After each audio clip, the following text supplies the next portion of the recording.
final rehearsal.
khati chia khan to khati to bite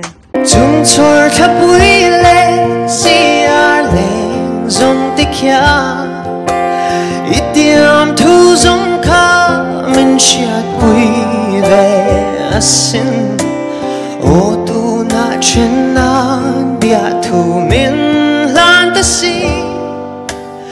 angai na kava han she lo em o tu na chen na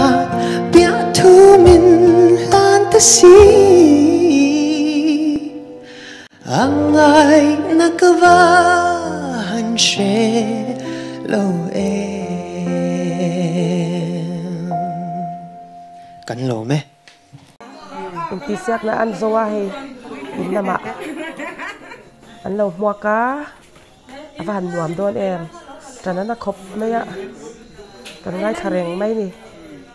an in lama hian om ve ka chak bera ni zai thiam ka tilut duk top pani re kini ho chanin I idol tur chang sa a kan puang tot mai ni thiam kan pe me ya nom bokani